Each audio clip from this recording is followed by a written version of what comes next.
Why don't we just jam a little bit? A little bit of riff-raff on the Road the Stage podcast here in Red Deer, Alberta. Peter Michaels. Are we recording live? Yeah, of course. Right here? We're on camera. Tonight? You're always recording when you're on camera. Shit, don't swear. There's microphones around. This interview was a long time coming. Third time's a charm, baby. Third time. I mean, I would venture to say fifth or sixth. Well, honestly. so the conversation got started pretty early on. Literally a year ago. Existence. When you start thinking of who you'd like to have on the show, this guy is right up there. I agree. And it's not someone whose music I'm totally familiar with. Did we have a legit shot at it right off the get-go? I think we asked, and the answer was no. There was some humming and hawing, I think. hawing. It was a time when this guest, who goes by the name of Corb Lund, he had just spoken out about some serious political issues that he cared a lot about here in Alberta, and he kind of went viral because of that. And Yes. the way he approached it, which I thought was very unique, and we will touch on that in today's interview. But and that is almost exactly a year ago. I think it was like late May, early June of something like that. 2021. So, and I mean, at the time, I'm sure he was fielding requests for all sorts of interviews. And truth. I don't know what he expects from a little unknown podcast in Red Deer, Alberta. But he's here today. All right. Right? I got to think I have a few things in common with this gentleman. He doesn't have a beard. Does and not he have a probably beard, doesn't no. wear shorts all that much. I think every once in a while he rocks the shorts. On stage? No, in the not public on- no, eye? not I in the don't think okay, so. Probably not in the public. I don't think so. Both small town, rural Alberta raised. Right. Him Right. right on the farm. It was all my family farmed, Yep. but we were in town. Your family farm was cattle or Mix cattle and grain. cattle and grain? Okay. And both, I think, obviously probably influenced early in life by country music. Yes, it seems that way. And then took a turn Mm-hmm. into some heavier and louder stuff through the teenage years. Yep. And then right back into it. And then right back into it. So, I think maybe there's a few commonalities. Is there any connection between Corb Lund and the White Buffalo? They're not to the best of my knowledge, but, I think Interesting. they come from a little bit slightly different worlds, right? Like, Well, and yeah. I would think Corb would be interested. Obviously, Corb's very much about the cowboy songs and the cowboy way of life. And while the White Buffalo's does, a surfer. Does surf and kind of tends to go to the darker side of things. Different murder stories. stories. Different style of country and western different too, style, right? yeah. Do we not use that term anymore, country and western? It's funny. I was listening to Corb on another podcast talk about it and kind of got into the origins of it a little bit, where it was country music was the music about, kind of country and Right. the Tennessee hills and all that kind of stuff. And then western was more about the western way of life and The ranching and Cowboy rodeo and outlaws cowboy. and stuff. And then eventually, I think it was sometime in the 50s, thereabouts, they merged Oh, okay. and became country and western. But they were kind of two separate things for the longest time. Right. And to the best of my knowledge, it seems like Corb stays pretty traditional. Pretty western. Yeah, pretty traditional. Some really great storytelling. And again, this is not a musician that I'm totally familiar with, but because of a personal connection, close friend who's probably spent more time listening to Corb Lund than, he's probably in his top 10 most listened to, I'd assume. Yeah, I had an education last week, and I'm excited to tell And enjoyed, Corb though, all right? about it. So- it was fantastic. And there's a great piece of Corb merch that he had a year or two ago. And the t-shirt just read, "I don't like country music, but I love Corb Lund." Yeah, that's pretty good. And I think obviously his status in the rock world with the Smalls early on developed some fans that followed him. Well, even just wherever he went. he's done some work with producer Dave Cobb. You familiar with Dave? I'm not Cobb? 100% familiar with Dave Cobb. No. Sturgill, Jason Isbell, okay, John Prine, like all of these very talented musicians who do not succumb to the desires of pop music, Yep. which we see a lot in the country world, and are definitely far from afraid to speak their mind. Yeah. I mean, you listen to some John Prine lyrics from the 70s, and he was probably the most progressive musician at the time. Wow. And even like closer to his death, he was still singing about the opioid crisis. And touching on all, and he was singing about the opioid crisis 50 back years then, ago. Like, yeah. it was crazy. So I hope we get to talk to Corb about working with a producer who kind of ties all those people together. That's always one of the things that drew me into country music, and I know Corb's a big Marty Robbins fan as well. The stories, right? Mhm. There's not, I don't know that there's any other genre that delves into the great storytelling quite like this music does. Although I do not listen to a whole lot of country music in my spare time, I have gone through phases, and the one thing that I know for certain is that whether you like country or not, and you could probably you could argue this for almost any genre, but it's not an airtight argument. You can like the music or not, but the musicianship, like the musicians are world class. Definitely. And Corb's band, who I saw at the Palomino in Calgary last week or 2 weeks ago, was like, yeah, they're the best there is. Yeah. That's And there's just how still it is. nothing honest. Like, I mean, maybe it's the small town Alberta in me, but there's still nothing like the sound of a twin fiddle. You ever dance at a country Oh, concert? come on. What do you mean? I grew up. Well, I don't know what that. You've seen where I grew up, right? I mean, they force you to dance out there growing up, or you just do it because you want to? I think you come out of the womb doing a two-step. I'm pretty sure. Fair enough. Pretty sure. Fair enough. Well, we'll be two-stepping away with our friends here on the road, the stage. Who are our friends, Pete? Our friends are Sawback Brewing Company. Hello. I know they are no strangers to two-stepping. I bet you Nate's cut up a rug a time or two. Oh, really? So I guarantee it. Fair enough. And a big thanks to Go Services Inc. Also no stranger to the dance floor, but they usually spend more time around the porta potties. Yes, the vicinity of the dance floor. Yeah. If you've got a porta potty on the dance floor, that's one hell of a party. Go Services Inc. is there. And of course, Bo's Bar and Stage and our lovely, beautiful friends here. Ryan and Ryley, champions of the world, or this part of the world, anyways. Huh? Right? Pretty close. Right. So, yeah. Subscribe to the YouTube channel. God damn it! I don't know what the hell we're waiting around for. We're watching the subscribers go up and up and up, but I have a feeling that one of you is not one of the people that we've counted so far. So go subscribe to the YouTube channel. It doesn't cost you anything. Straight up, this podcast pauses. What are you still using? Friggin' Yahoo Mail? Like you got a Gmail account, you have a YouTube account. It's that easy. My wife still uses Hotmail. Yeah, well, I bet she hasn't subscribed to the YouTube channel. No, as we've discussed before, her viewings are few and far between. Go do it. It's an easy way to support. It's like listening to a song from a band that you really love. It doesn't cost. Well, I mean, I guess it does cost you something depending on the service you're using. But this is totally free. Totally free. Starting to dig a hole. Corb needs to check in here. Mr. Corb Lund, how are you? Okay. Sorry, I'm late. It's some vehicle problems. It's all good, man. What's going on? You still down in Calgary? Yeah. Busy. Is this video or just audio? It's both. Okay. Both. If that's cool. Yeah, I don't mind. I look a little rough, but I don't care. Whatever.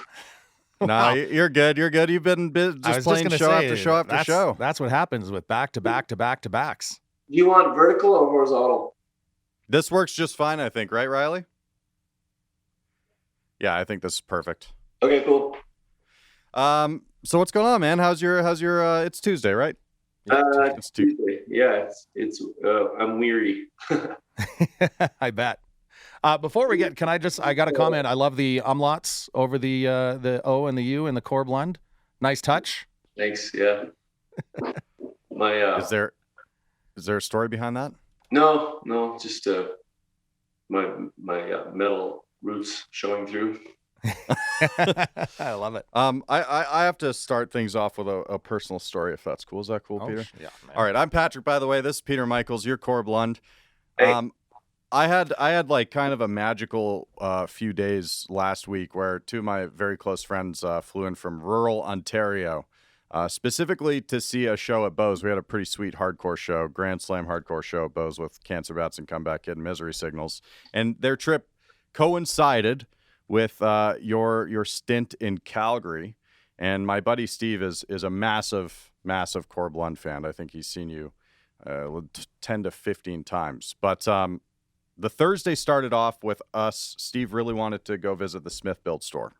Okay. So we go to Smithbilt. He's getting his hat made, which is a wild experience. I've never seen that before. It's pretty cool. And we get talking to the guy, and he's asking us what our weekend is like. And we say we're going to go see Corb Lund. He's like, oh, you can tell him you saw his guitar hanging here, right here at the Smithbilt store. How long has your guitar been hanging there? What's your relationship with them like? I've been friends with those guys for a long time. Yeah. I don't know. I had that guitar kicking around years ago and brought it in there. We were picking one night, and I just thought I'd leave it there as a house guitar. It's a beautiful house guitar. Yeah, it's okay. It's a Gretsch. Yeah. Is that a place you hang out? Occasionally, yeah. It's a pretty sweet place to hang out. Yeah, I think they're like 100 years. Well, yeah, they're over 100 years. Because I rode in the Stampede Parade with them for their 100th anniversary. That was 19. I think they've been around since 1919. Pretty cool. Yeah.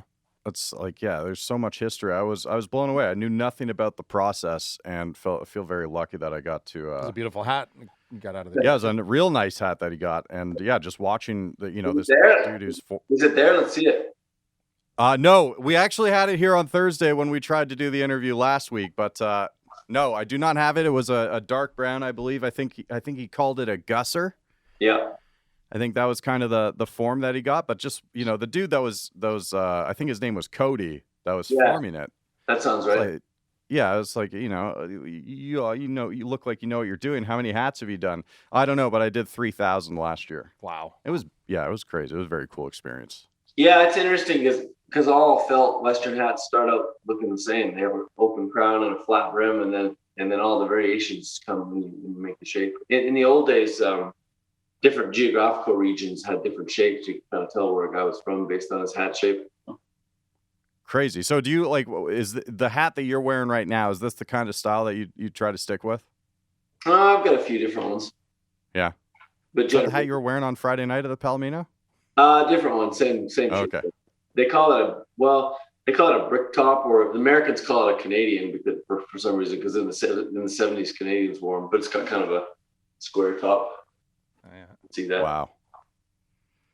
Yeah, no, it was very cool. And then to top it off, we got to see your show on Friday night. And first my friends and Steve specifically to see your set at the Palomino of all places in Alberta. He did say it was the best set of yours he's ever seen. It was pretty fun. Yeah, those small shows are pretty rocking. Yeah, man, it was a really, really good time, and you guys all looked like you're having a lot of fun too.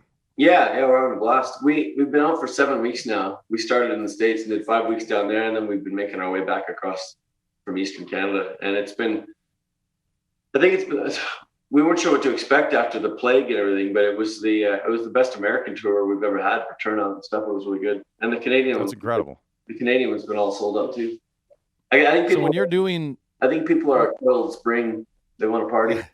They're ready to go. Yeah. When you're doing a string of shows like that, back to back to back, and Patrick's buddy's seen you 10, 11, 15, you know that there's going to be the same people in the crowd night to night to night, right? People are going to come see you multiple times. So when you're putting the set list together, do you keep that in mind, or do you keep the same set list night after night?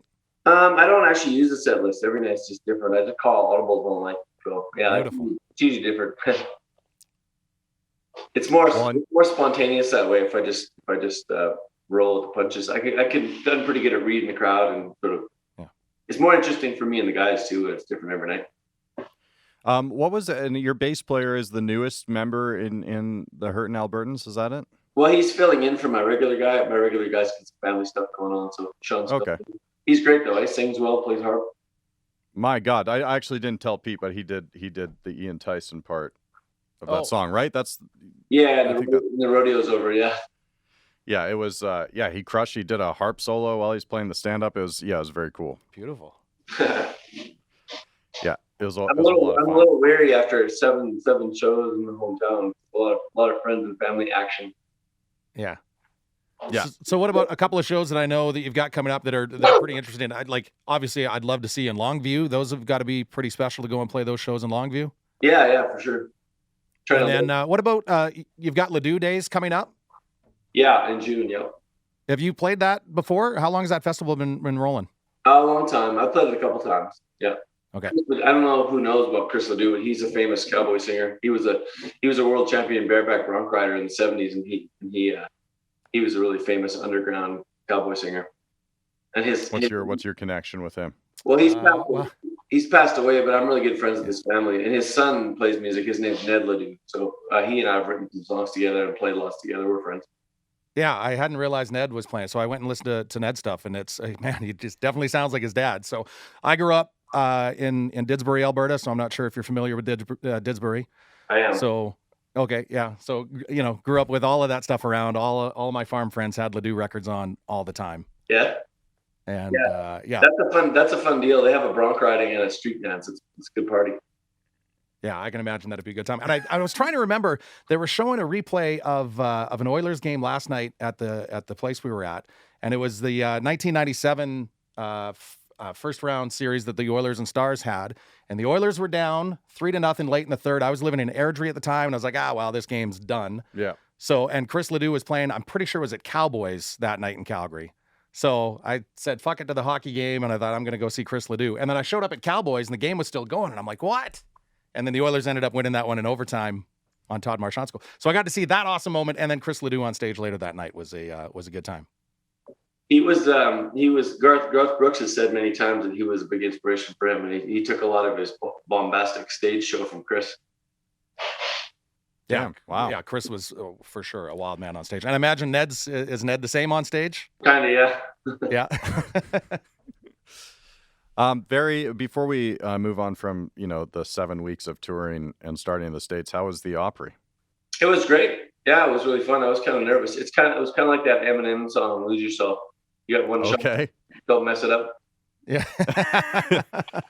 And because it's kind of a unique process, right? Where you're thrown up there with, an incredibly talented house band that you've never played with before. Did you have any time to do some? Yeah, sort of a quick rehearsal in the back, but they're pros. Okay. They went off the record. Yeah, they were great, and everyone's friendly. And I remember the words, and it was a big success. So.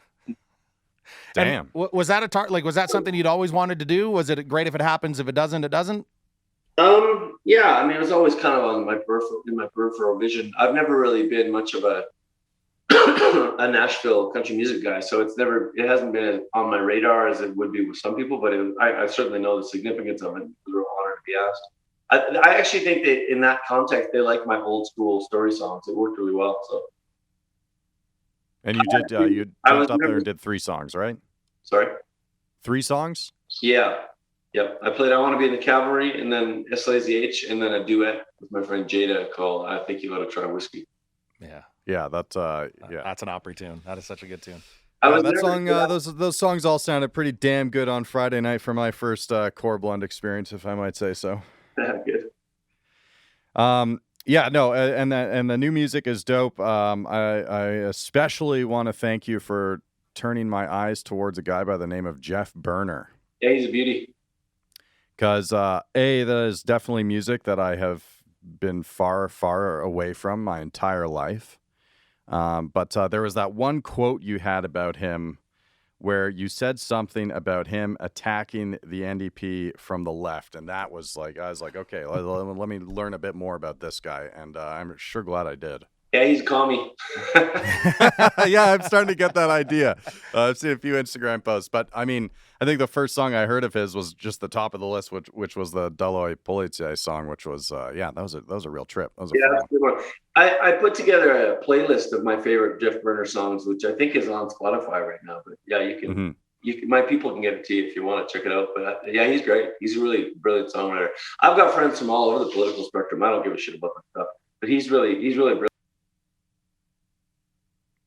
Oh, your mic muted. There we go. We're back. Perfect. So tell us about the process of this covers album that you just put out. Like, are these covers that you've been simmering over for a while now? Yeah, a lot of it's stuff that we've been playing in the band for years already. So I thought it'd be just fun to record it. And some of the stuff we learned for this project, but a lot of the stuff we've already been playing. And most of it's the people that recorded are all friends of mine, and hence the name. Songs my friends wrote. And most of the tunes are sort of obscure songs that aren't their obvious hits, because I wanted to shine some light on interesting stuff. So, it's funny. One of the so I've worked in radio for many, many years, and I remember one of my introductions into radio and figuring out that I don't get to play what I want to play. Is I had a guy, I did overnights in Calgary to start out with, and I had a guy that would phone up at about 4 a.m. almost every single day, so the bar crowd is done, all that craziness is behind, the early birds aren't quite up yet. 4 a.m, almost every day, this guy phoned in to hear Blue Wing. Oh yeah. And me, I'm a young radio guy. I'm like, well, whatever, what the fuck, who else is listening at 4 a.m? I'm just going to play this guy Blue Wing whenever he wants to hear it. So I played it all the time, and I got taken aside by the program director, who's like, you can't be playing the same song at the same time every single day. That's what they do now. Like at 4 a.m? Like, why not? And anyways, so isn't that kind of what they do now anyway? Play the song. that's You're not far off. You're not far off, exactly Corb. what they do now.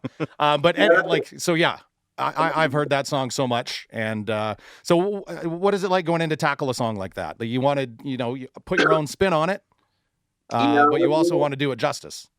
Yeah, we wanted to make them sound like they were coming through our lens, me and my band. I think we did that, but I've been playing that one for so long that I kind of have it in my DNA too. So, but yeah, I don't want to go take it too far, but it's nice. There's no point doing a cover song if you're just trying to make it sound the same, right? Yeah. So yeah, we wanted to put it through our lens for sure. And you're going to put out some more of these, right? I think there's potential. There was so many left over that I think so. Yeah. I was just going to say, did you have any friends that were like, Corb, why didn't you do one of my songs? Not to my face. I didn't get any gals on there. I got a bunch of friends that are women that play tunes too. I just didn't get any of them on there. But there's my friend Jada, who I write with a lot. She's got a really good one I want to record. And Lindy Ortega's got one. And yeah, a guy named Ridley Bent's got one. And he's got a bunch that are good. And Turnpike Troubadours. And there's lots of people to come. At one point, I just wanted to double check, but at one point on Friday night, what appeared, I thought it was part of your team or someone on your team, but someone dropped you off a drink on stage when you're in the middle of the song. And I believe before having a sip of that drink, you said that this is how you get roofied. You're all good, though? Saturday morning was fine? So far, yep. That's good. That's good. Is that something that happens a lot? I mean, I know you're playing stages where you might be a little closer to the crowd, but... Get roofied? Not get roofied. You have, random fans in the crowd just drop you off free drinks while you're playing a song. Yeah, that happens all the time. That must be nice. I got a lot of songs about whiskey, so. Yeah. That is true. That is true. You do have a lot of songs about whiskey. And it's a tour of bar rooms. A lot of people throw $5 bills on the stage because of my thing. Yep. And my friend Mike Plume pointed out that I should have called the song $100 bill. Yeah, you should have. You got a couple the other night. It looked like a nice reward. So it's bar rooms that you're playing, and you kind of think of bar rooms, and you think of fist fights, the old chicken wire covering the stage. When was the last time Corb Lund was in a fist fight or had a fist fight at a show? Like that I was in, or anybody? Last time you were in a dust up? A long time. I'm not that kind of a person. I'm pretty mellow. I think on stage in Winnipeg like 20 years ago. Right on stage? Yeah, at the Royal Albert. Oh, wow. Yep. A guy told me I was abusing my power. Oh, he was really drunk and smashing beer bottles on the floor, and so I asked him to stop because he was fucking it up for everybody, and the crowd was all mad at him. And then he hopped up on stage, he got in my face, and then that's what happens, I guess. Oh, goddamn. Wow. So don't do that. Don't do that. Don't do that. Don't do that ever. Abusing your power. That's when I asked him to stop smashing beer bottles on the dance floor, he said, "You're abusing your power, man." So I said, "Okay. Better off the stage or I'll continue to abuse it."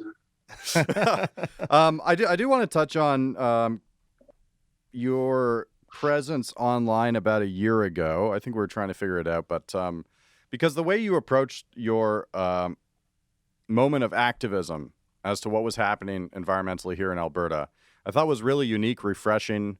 It seemed patient and educated. What is happening a year later after you decided to put a video of yourself trying to use your platform how you wanted to in that moment? Yeah, I should give people background. It's about the government quietly rescinded our coal policy that's been in place since the 70s, a year and a half ago, and opened up huge chunks of the foothills of the Rockies and the Rockies themselves to open pit coal mining.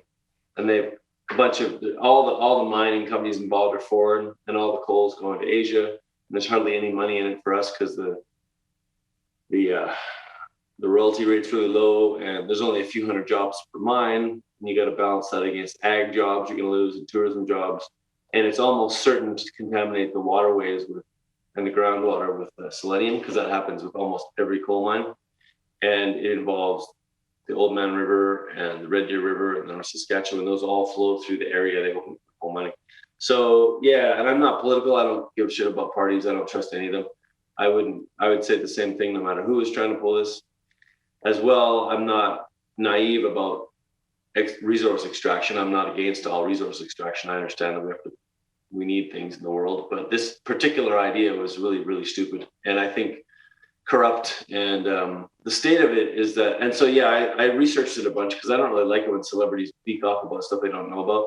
But this is right in the backyard, and despite what the premier has said a number of times, he said it's a bunch of urban busybodies, and that's not really true. The people that brought it to my attention were family ranchers with generational ranches that were going to be wiped out by coal mines. And so friends of friends came to me and said these guys need some help. So I went and talked to them and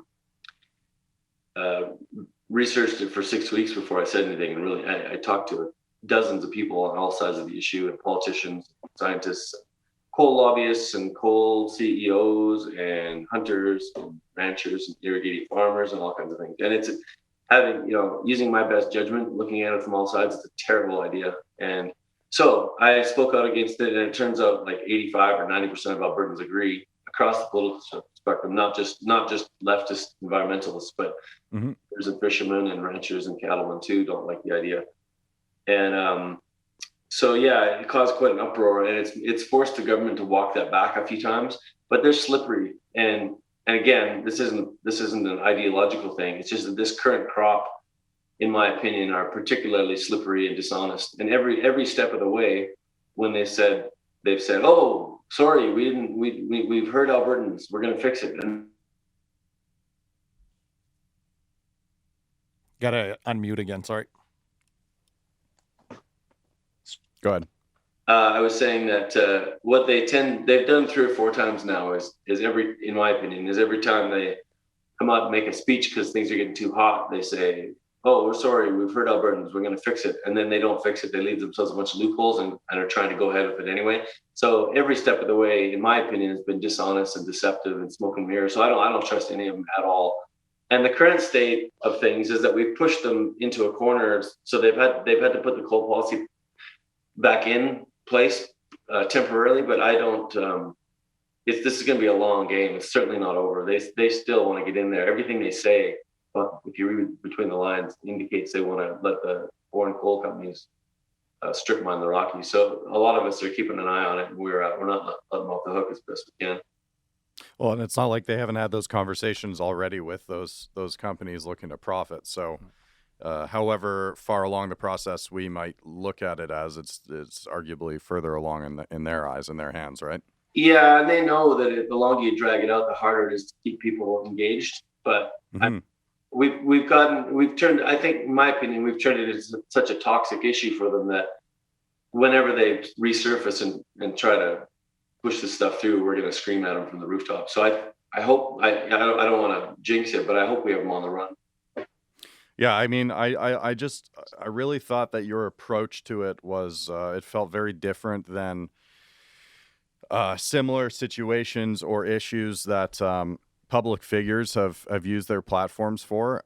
It seemed like the reaction was overwhelmingly positive.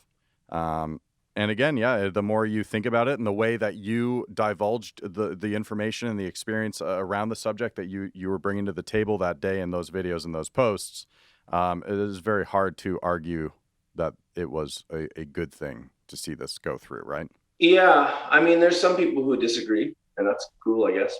And my opinion was that if I educated myself and spoke out about it and everyone disagreed, I'd shut up. My role in this is to be a loudspeaker. But they didn't. They all mostly agreed with me, so I'm not shutting up. And none of the people that are working on this are. So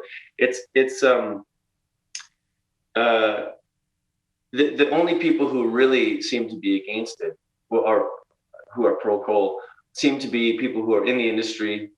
A few people in Crow's Nest Pass who want the jobs, which I understand, but I mean, a few hundred jobs doesn't give them the right to pollute our water. I personally drink water out of the Old Man River in Lethbridge, where I live, and the headwaters. They want to mine around the headwaters, so a couple hundred jobs doesn't give them the right to ruin our water.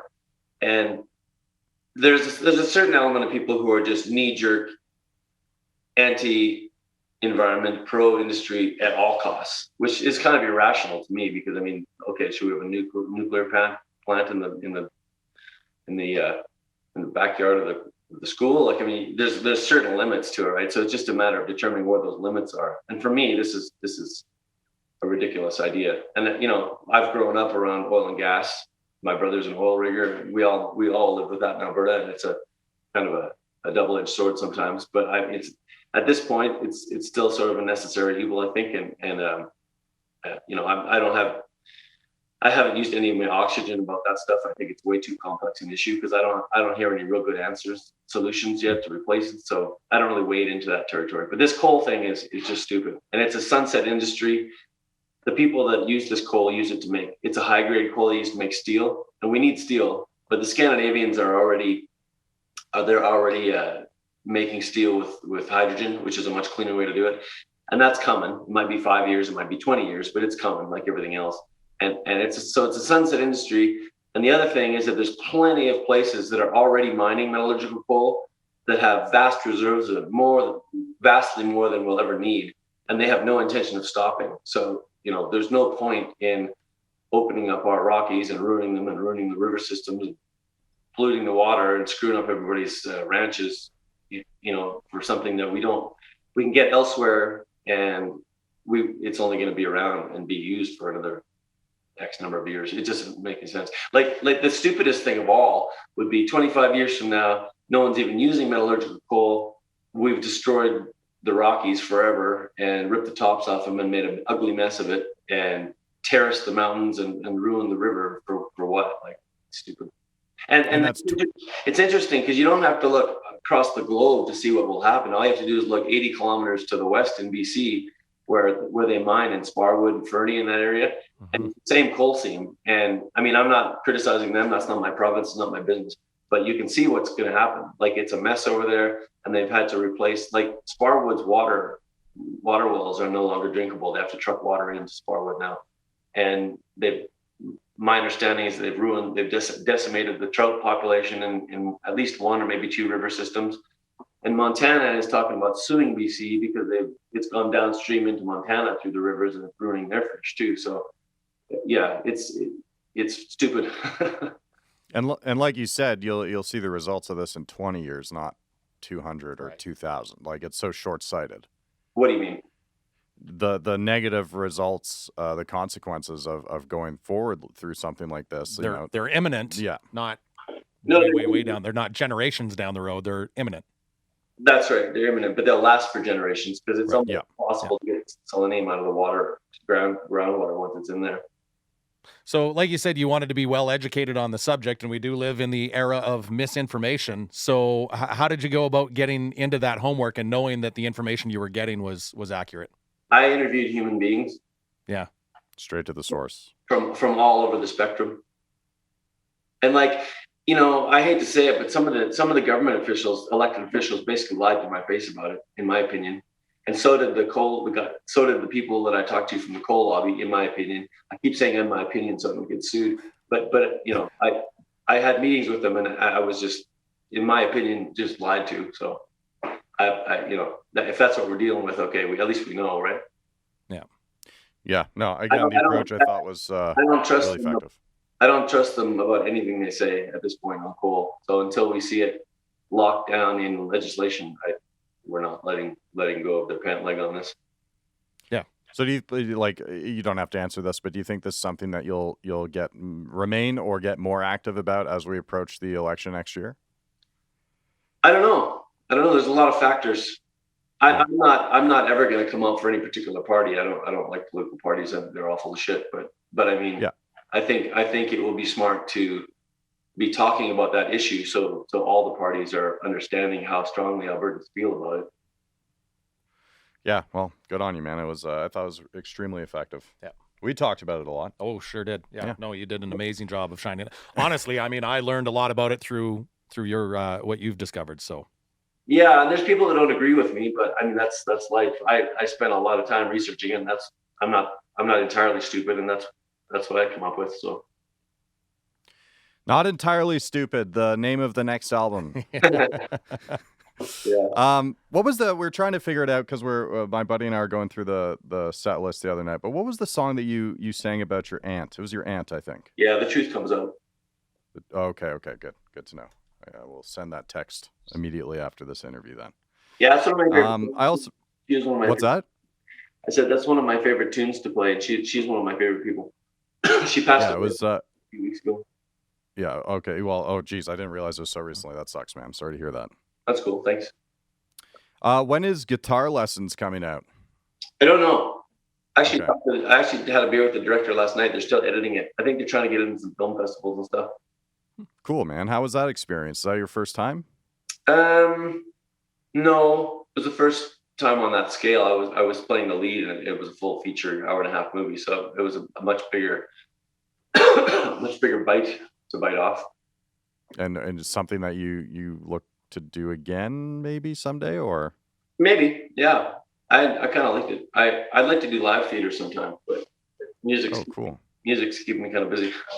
Yeah, sure is, without a doubt. Pete. No, this has been absolutely awesome. One quick question, because you've toured and you're so familiar with Montana. I had an aunt that lived in Great Falls, so I got down into Montana quite a bit, and just love getting into some of the steakhouses and some of the off-the-beaten trail paths in Montana. Have you ever eaten at a place called the Grizzly Bar in Roscoe, Montana? Have you heard of it? No, I don't know Roscoe.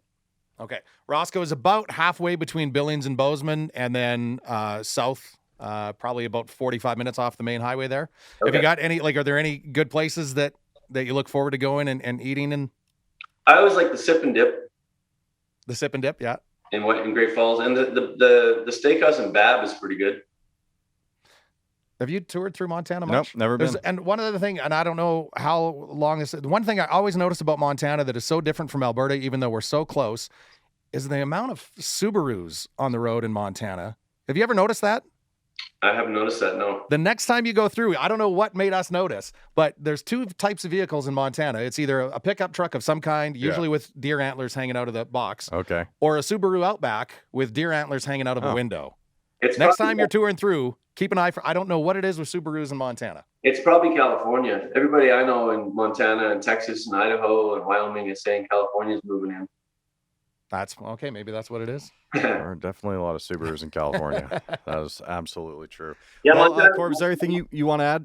Montana's super cool. It's my favorite state. I love it down there. They have a real sense of history in that place. 100%. Yep. Yeah, and obviously, they've got some serious thoughts on protecting the land too, and great venues as well. I've seen shows in different places in Billings, Bozeman, Missoula. So many great venues. All of them the White Buffalo, right? A lot of White Buffalo, but a few other shows. Pearl Jam.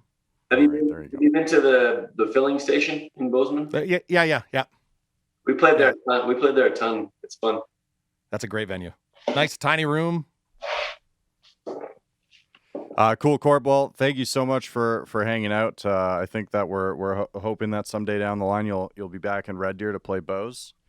We shall see. I think we're doing Westerner Days this year, aren't we? I was just going to say, is that a secret? I think that's we'll bleep that part out because I don't think it's officially been announced yet. But I know the rumors are out there that's what's going down. Okay, I'm not sure. Or we can you just gave us the exclusive. Thanks, Corb.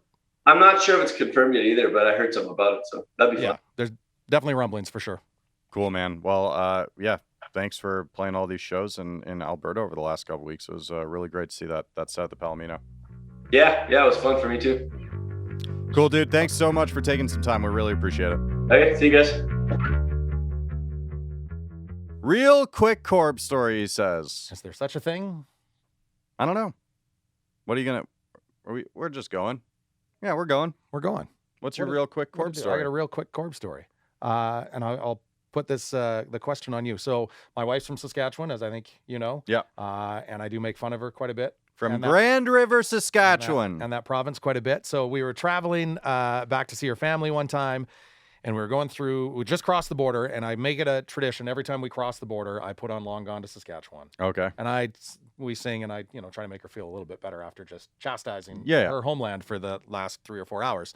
So we come around this corner outside of Macklin, Saskatchewan, and I get going with that song pretty good, and the foot gets a little heavy, and we come around a corner, and there's a cop. Oh, shit. Pulls me over. Sheriff Roscoe P. Coltrane. and comes up and says, "You're going a little fast there, weren't Yeah. you?" And I said, "Yes, sir." I said, "I've just had Corb Lund on and long gone to Saskatchewan, and it gets the foot a little heavy." And he took my license and everything, got back in the car and came back. And he said, "Well, I got you on two things. So I got you on a speeding ticket. And did you know your license is expired?" Oh my God. And I'm like, "No, sir, I did not." Wow. And he said, "Well," he said, "because you were listening to Corb, and I love Corb myself, I'll give you the choice of which ticket do you want." Holy shit. So what do you go with? Do you go with At that point, it's the license. go with the license? I think so. And why? Well, that's just a flat like $100 or $150, right? Yeah. The speeding And to ticket. the best of my knowledge, no demerits on an expired license. I don't think so. That was my thought process is, okay, no demerits on that. And I, didn't. Speeding ticket could be pretty pricey. I was doing about 30, 40 over. All right. So yes, I said, "All right, sir, I'll take the Expired license. expired license." Yeah, And yeah. he said, "Good choice." That was $100. Nice. It was $100. There we go. The See ya. speeding ticket was going to be $250. Yeah. Now, the worst part of it though was obviously I'm like, okay, well, I got the $100 ticket and away we go. And he's like, "Sir, your wife's going to have to drive now." Oh. 'Cause and we were in Saskatchewan on the weekend. There was no way for me to get the license renewed over the phone. Did you start the song over? And oh, hell yeah. Yeah, there you go. And finish off that trip. But very thankful for an RCMP officer that was a Corb Lund fan in Saskatchewan. You should have had a Bible on the dash. Should have had a Bible on the dash. That was the one of the main takeaways I got from the Corb Lund show last week at the Palomino. So shout out to him. Check out his new covers record. That is out now. Songs my friends wrote. It is very, very cool. Didn't get into that. And what I do love about that album too is like there's a ton of songs on there. I Yeah, have of no course. idea what they are. So he went pretty deep and obscure on some of those to bring some light to some And you would have amazing known tunes. like 100% more of the artists than I did. For sure, very familiar with all, and it's even the Ian Tyson songs he dug a little Yeah. deeper on, which is nice. That Montana Waltz, which is kind of I think about a mid '80s Ian Tyson tune. Oh, wow. Is like a beautiful tune that I just completely forgotten about. Cool. And Corb does a wicked job of it. Yeah, shout out to Corb Lund, entertaining people all over North America with his songs and wit, and at times activism. Sad, very good activism. Man, You're right. smart dude. I liked that strategy a lot. It was great. Who else are we joined by? Sawback Brewing, Ghost Services Inc. What up? Bose Bar and Stage. Bose Bar and Stage, And and, our- of course, The crew from Bose Bar and Stage, who double as the crew from Communal Creative Studios. yes, indeed, Ryan and Ryley. Which they've been a big shout out to those guys because it's been nuts. The shows are back full bore, so there's Yep. setups and teardowns and sound checks You and should see podcasts Riley's and- arms right now just from holding that camera for hours and hours and hours in every show. It's pretty impressive. Just one really buff arm. Yeah. Yeah. He definitely needs to work on the legs. Even it out a little bit, my friend. All right. We'll Follow us on YouTube, God damn it. Communal Creative Studios. YouTube, do it. see if there's any progress on those legs next. Wednesday.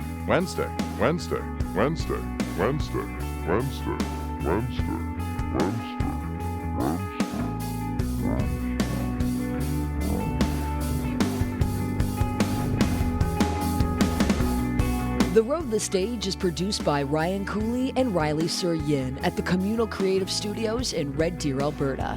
In partnership with Go Services Inc., Sawback Brewing Co., Tourism Red Deer, and Bose Bar and Stage.